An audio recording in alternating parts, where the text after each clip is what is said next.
আচরণ করবো, সবাই একটু সোজাভাবে বসে হাত জোড় করবো। হরে কৃষ্ণ। ওম অজ্ঞানাতিমিরান্ধস্য জ্ঞানাঞ্জনশলাকয়া চক্ষুরুন্মিলিতং येन তস্मै শ্রীগুরুবে নমঃ। শ্রীচৈতন্যমনঃভীষ্টং স্থাপিतं येन भूतले स्वयं रूपं कदा मह्यं ददाति सर्वदान्तिकं। वन्देऽहं श्रीगुरुं श्रीयुतपदकमलं श्रीगुरुं वैष्णवांश्च श्रीरूपं शक्रजातं सहगण रघुनाथान्वितं तं सजीवं स्वाद्वैतं सर्वदूतं परिजनसहितं।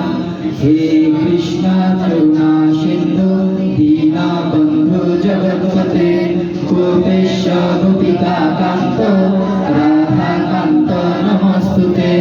तप्त काञ्चन गौराङ्गी राधे वृन्दावनेश्वरी वृषभानुसुते देवी प्रणमामि हरिप्रिये।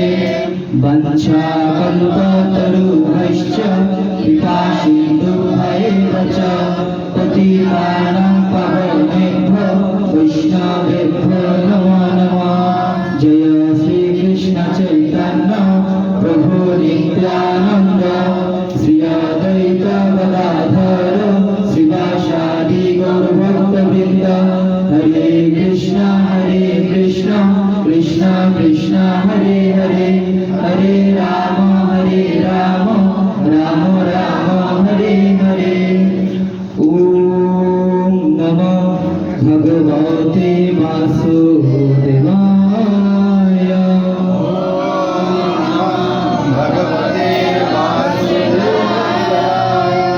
ओम नमो भगवते वासुदेवाय।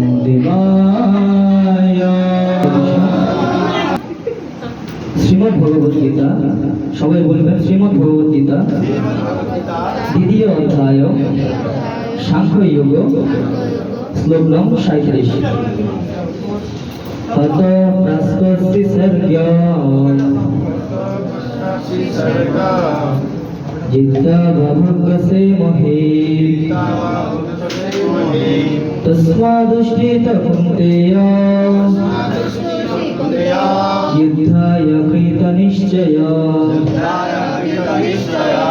আমরা আরেকবার বলবো। তত বাপস্পসি সর্গা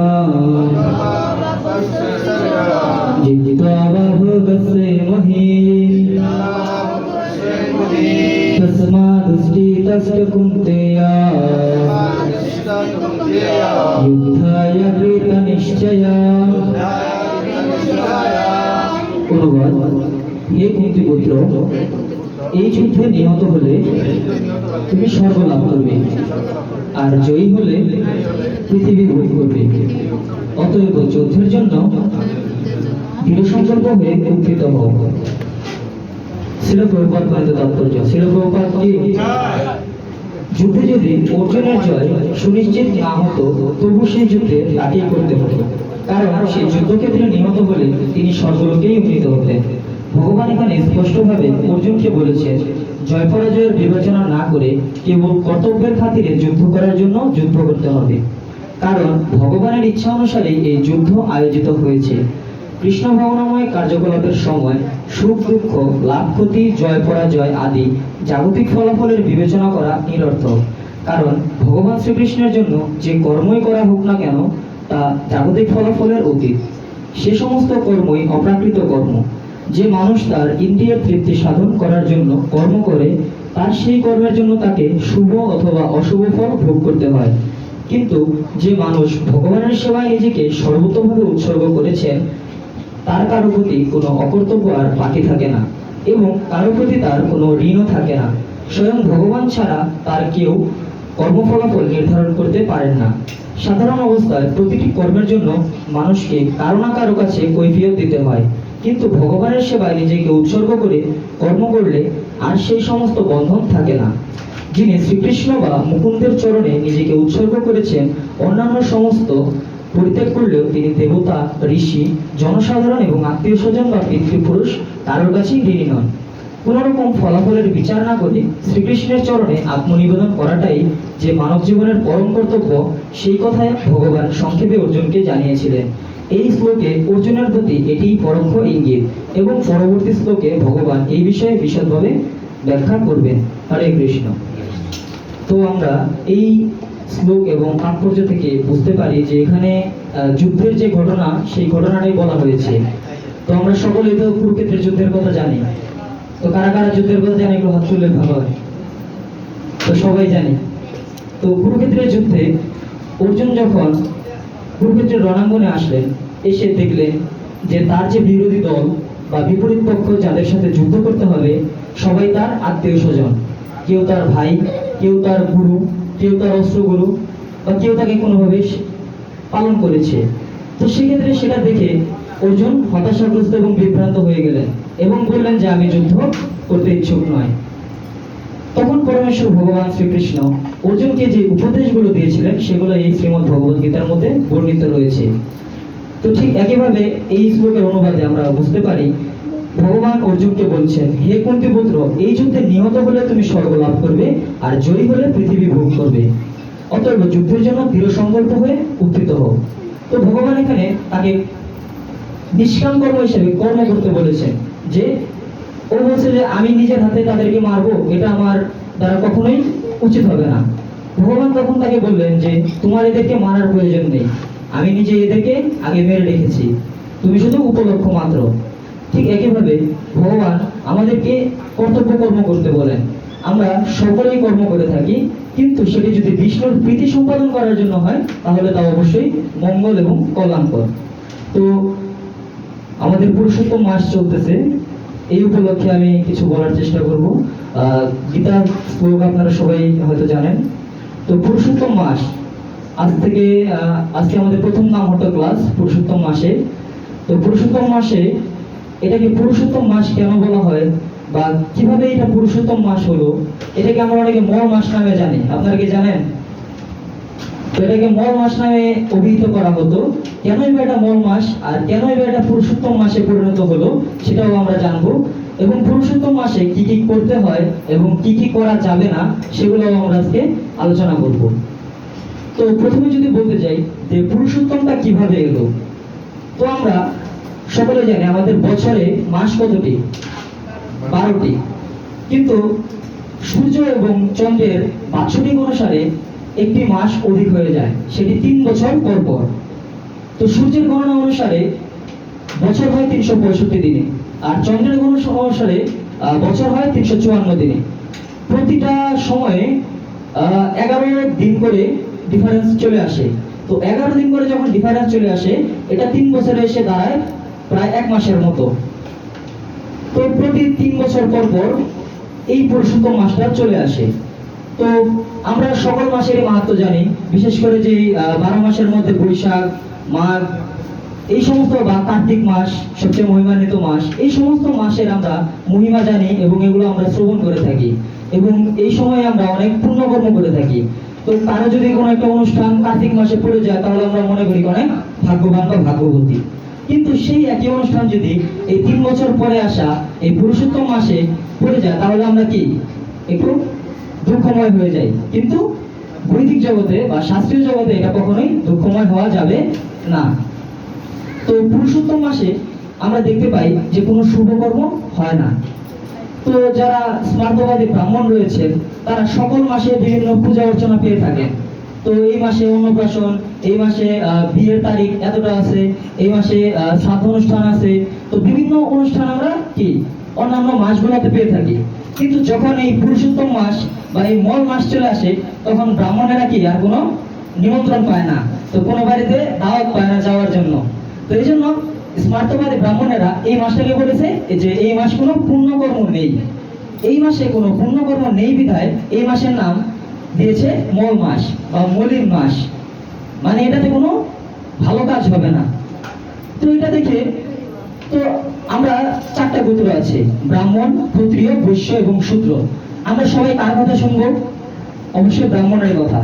তো ব্রাহ্মণরা বলেছে যে এই মাসটা খারাপ, এই জন্য আমরা মেনে নিয়েছি কি এই মাস খারাপ, তো এই মাসে আমরা ভালো কোনো কাজ করব না। তো সকল মাসের মহিমা আছে, সকল মাস আনন্দে উৎসবে আমরা পালন করি। কার্তিক মাস বা যে কোনো মাসে হোক আমরা আনন্দে পালন করে থাকি, কিন্তু পুরুষোত্তম মাসের বেলায় আমরা সবাইকে চুপ করে বসে থাকি। কোনো অনুষ্ঠান হলে আমরা বলি কি পরের মাসে করব আমরা। তো তখন প্রত্যেক মাসেরই একজন করে দেবতা থাকেন। তো প্রত্যেক দেবতাই প্রতিবারে পূজিত হন, কিন্তু এই পুরুষোত্তম মাস বা মল মাসের যে দেবতা, তিনি অত্যন্ত দুঃখ এবং ভারাক্রান্ত হলেন যে আমি অধিক মাস বলে আমি কি এতই অবহেলিত এবং এতই ব্যথিত যে আমার এই মাসে কেউ কোনো পুণ্য কর্ম করে না, কেউ কোনো ভালো কাজ করে না, কেউ একটু হরিনাম অধিক জপ করে না, কেউ কোনো পূজা বা কোনো কোনো শুভ কাজই করে না। তো তখন সে অনেক কান্নাকাটি করলো। পরবর্তীতে সে সাধনায় নিমগ্ন হলো। সাধনায় নিমগ্ন হওয়ার পরে সে ভাবলো যে আমার এটার একটা সমাধান বের করতেই হবে। সে ধ্যান করা শুরু করলো। তো ধ্যান করার পরে সে নারায়ণকে লাভ করলো। তো নারায়ণের কাছে গিয়ে বলল যে হে নারায়ণ, আমার তো এই যে এরকম অসুবিধা, কেউ আমাকে পূজা করে না, সবাই আমাকে তুচ্ছ ভাবতেছে, কেউ আমাকে ভালো কোনো কাজে আমাকে নিচ্ছে না, আমার এই মাসটা কি এভাবে অবহেলিতই থাকবে? আমি কি কারো দ্বারা পূজিত হব না? আমার দ্বারা কি কোনো মঙ্গল সাধিত হবে না? তখন নারায়ণ বলল যে এটা তো একটা ভালো প্রশ্ন, তো এটার উত্তর তো আমি স্বয়ং দিতে পারবো না, চলো আমরা ভগবান শ্রীকৃষ্ণের কাছে যাই। তো ভগবান শ্রীকৃষ্ণ হয়তো এটার কোনো একটা সমাধান বের করতে পারবেন। পরিশেষে এই মল মাসের যে দেবতা, তাকে নিয়ে নারায়ণ চলে গেলেন ভগবান শ্রীকৃষ্ণের কাছে। ভগবান শ্রীকৃষ্ণ সমস্ত কথাবার্তা শুনলেন এবং শোনার পরে বুঝতে পারলেন যে সত্যি তো আমরা বাঙালিরা 12 মাসে 13 পার্বণ করে থাকি, তাই না? তো 12 মাসে 13 পার্বণ ঠিকই হচ্ছে, কিন্তু এই মল মাসটা যখন বা অধিক মাসটা যখন আসতেছে, তখন আর আমরা কোনো পুণ্য কাজ করি না, কোনো পূজা অর্চনা করি না, আমরা কোনো শুভ কাজও করি না। তো এটা কেন হলো? এর থেকে মুক্তির উপায়টা কি? তখন অনেক কান্নাকাটি এবং অনেক সাধনা করে এটা ভগবান শ্রীকৃষ্ণ জানতে পারলেন। তো পরবর্তীতে বললেন, ঠিক আছে, তোমার কোনো দুঃখ নেই। আমরা কি জানি? ভক্ত বৎসল ভগবান অন্তর্যামী, ভগবান সমস্ত কিছু জানেন। তিনি জানার ফলে কি করলেন? তিনি মল মাসকে বললেন যে ঠিক আছে, তোমার এই সমস্যা আমি এখনই সমাধান করে দিচ্ছি। ভগবান তখন বললেন যে তোমার এই মাসে যেহেতু কোনো পূজা অর্চনা বা শুভ কাজ হয় না, এই মাসটিকে আমি নিজের নামে অভিহিত করে দিলাম। তো ভগবানের আরেক নাম কি? তিনি সমস্ত পুরুষের মধ্যে উত্তম, এই জন্য তার আরেক নাম কি? পুরুষোত্তম। জয় ভগবান পুরুষোত্তম কি? তো ভগবান পুরুষোত্তম বললেন যে আমার এই পুরুষোত্তম নামেই তুমি সর্বদা পূজিত হবে, এবং যারা আমার ভক্ত রয়েছে আমি তাদেরকে নির্দেশ দেব এইরকম যে এই পুরুষোত্তম মাসে যদি তোমরা কোনো পুণ্যকর্ম করো, আমাকে যদি ফল ফুল পূজা অর্চন ইত্যাদি কার্যাদি করো, তাহলে আমি অন্যান্য সকল মাসের চেয়ে আমি আরো বেশি গুণ ফল তোমাকে দেব। আমরা জানি যে আমরা যদি আজকে 1 মালা জপ করি, দামোদর মাসে সেটা কত হবে? কেউ বলতে পারবেন? 100। ঠিক একইভাবে দামোদর মাসের চেয়েও 100 গুণ বেশি ফল লাভ হবে আমাদের এই পুরুষোত্তম মাসে। ভগবান স্বয়ং এটা বলে দিয়েছেন। পরবর্তীতে তিনি আরো বলেন যে আমার ভক্তরা তোমার এই মাসে সবচেয়ে বেশি কৃপা পাওয়ার জন্য আমাকে পূজা করবে, আমার অর্চনা করবে, এবং যারা ভক্ত রয়েছেন তারা সমস্ত বৈদিক কার্যাদি শুভ অনুষ্ঠান শুভ কর্মকাণ্ড সমস্ত কিছু এই তোমার মাসে করবে। তখন সেই মল মাস পরিচিত হলো পুরুষোত্তম মাস রূপে, এবং সর্বদা এখন আমরা এই 3 বছর পর পর এই মল মাসকে আমরা পুরুষোত্তম মাস হিসেবে জানি, এবং এটি হচ্ছে ভগবানের সবচেয়ে প্রিয় এবং সবচেয়ে পূজনীয় একটি মাস। তো আমরা দামোদর মাসের চেয়েও আমরা অধিক ফল এই পুরুষোত্তম মাসে আমরা পেয়ে থাকি। তো পুরুষোত্তম মাস পালন করার কিছু নিয়ম এবং নীতি রয়েছে। তো যারা মানে এমনিতে আমিষ ভোজন করতেন, তারা চেষ্টা করবেন এই একটা মাস অবশ্যই নিরামিষ ভোজন করার জন্য, আর যদি সম্ভব হয় সেটি অবশ্যই ভোগ লাগিয়ে আপনারা গ্রহণ করবেন। এবং আমাদের সবচেয়ে বড় একটি সুযোগ, কাঁদিবাজার নাম হট সংঘ প্রতি বছরই করে থাকে দামোদর মাস এবং পুরুষোত্তম মাসে সকালবেলা নগর সংকীর্তন। আমরা সকালে অনেকে হাঁটতে বের হই, তাই না? সকালবেলা এই হাঁটার সাথে যদি একটু হরিনাম হয়ে যায় তাহলে বোনাস কিনা। তো আমাদের এটা একটা বোনাস হয়ে গেল যে আমরা হরিনাম সংকীর্তন করলাম, আমরা সবার দ্বারে দ্বারে যাই, আমরা তাঁতিবাজার, সাঁতারি বাজার, গোয়ালনগর এই এলাকাগুলোতে আমরা নগর সংকীর্তন করে থাকি। প্রতিদিন হচ্ছে সকাল 7টা থেকে শুরু হয়, 9টার মধ্যে একেবারে কমপ্লিট হয়ে যায়। তো আমরা যারা আছি আমরা এই এলাকার মধ্যে সবাই আমরা যাওয়ার চেষ্টা করব একটু সকালে ঘুম থেকে উঠে। প্রতি বৃহস্পতিবার নাম হতে হয়, এটাও ভক্ত সঙ্গের একটা সুবর্ণ সুযোগ। আমরা একসাথে হয়েছি, ভক্ত সঙ্গ করেছি, আমরা হরি কীর্তন করলাম, হরি কথা শ্রবণ করলাম। একটু পরে আমাদের চৌরাগ্রগণ্য পুরুষাষ্টকম, যুগলাষ্টকম গাওয়া হবে এবং প্রদীপ দান হবে। তো আপনারা সবাই সেখানে অংশগ্রহণ করবেন অবশ্যই। তো আমি এখানেই বিশ্রাম রাখছি, আমাদের কীর্তন হবে এবং পাঠ হবে। তো আমি প্রভুকে অনুরোধ করবো আরো একটু বিস্তারিত ভাবে পুরুষোত্তম মাসের যে মহিমাগুলা সেগুলো একটু বর্ণনা করার জন্য। হরে কৃষ্ণ। হরে কৃষ্ণ। কৃষ্ণ বলো নাকি তোমার দীক্ষা হয় না কেন না আমাদের